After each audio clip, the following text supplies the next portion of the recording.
Here you go. My question is whether you believe we have accurate, high-fidelity data, or that's a goal. And I believe it's the latter, and I just wondered how you propose that we get there, and while we are getting there, how we are going to deal with the uncertainty. Yeah, you know, there's, I think right now we have a tremendous amount of data out there that is not exposed, unavailable, in somebody's top drawer. I'm surprised every day by what we actually do know and where it resides. The real challenge is the perishable data. The data that is created today, the data that is critical in both law enforcement or in tracking terrorists or in tracking money laundering or whatever, that's perishable in time. And so being able to organize our data stores, our data collection, is really the key. I'm not sure that there's any community of interest that's not collecting the level of data that they need to collect. It may not be ubiquitous, it might not be across the globe, but they are working at it. So I think that the risk here is that we don't go down a path of convergence, and if we would diverge from the sharing. Did that get after? It looks like I didn't. Go ahead, follow up if you'd like.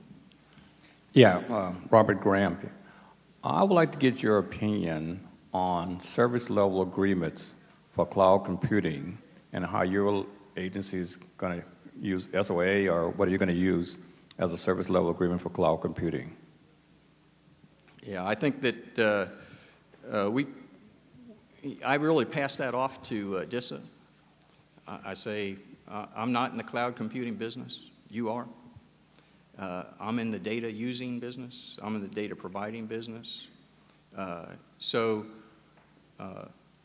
have watched Akamai and how they do. I've watched Google in what they are doing. We have our own quasi cloud within certain intel agencies. The service level agreement that we're really talking about is, what is it that you really need to have happen with that data?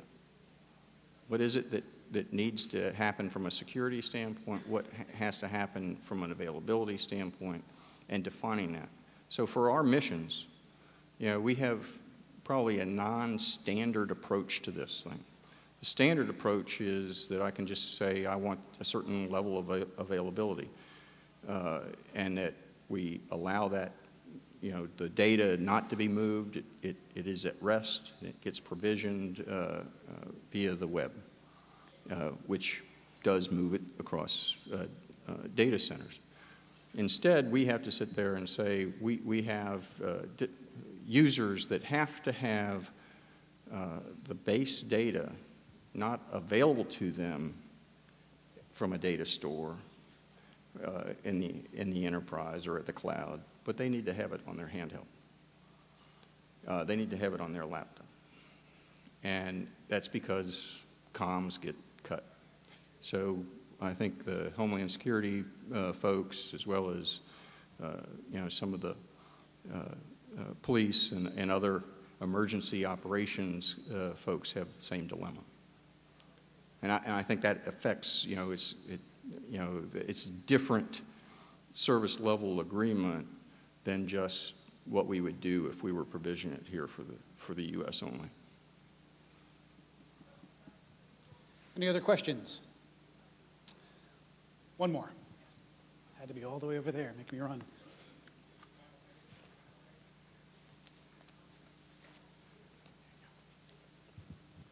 Who do we forecast to hold these standards and set these standards? Are we waiting for somebody to step to the plate, or are you doing that? Yeah, I think that we see standards of a couple of different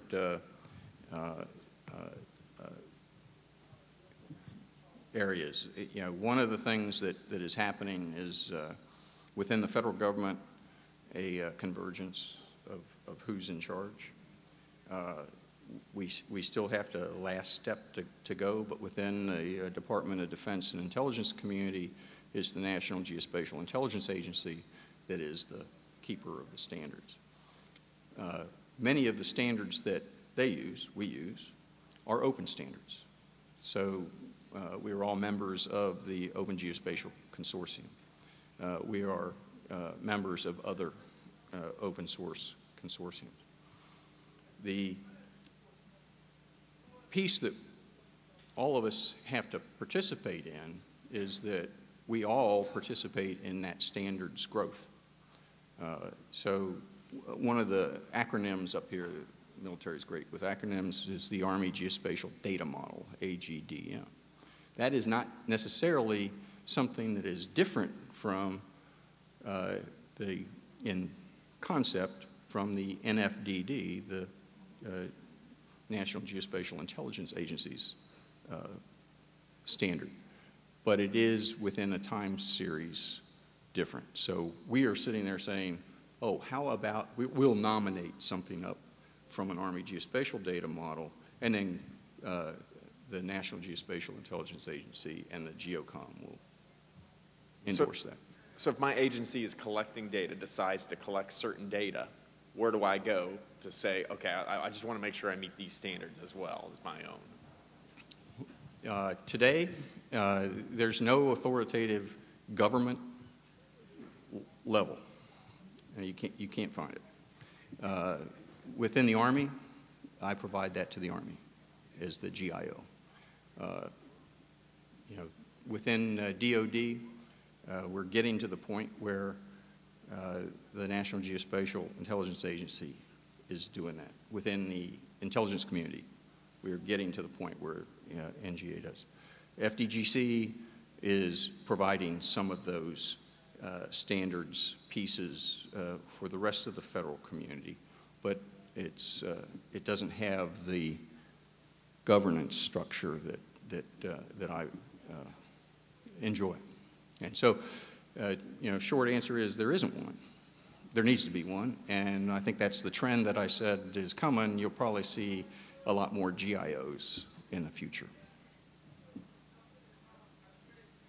Very good. Any other questions? Let's give one more round of applause to Mr. Burkhardt.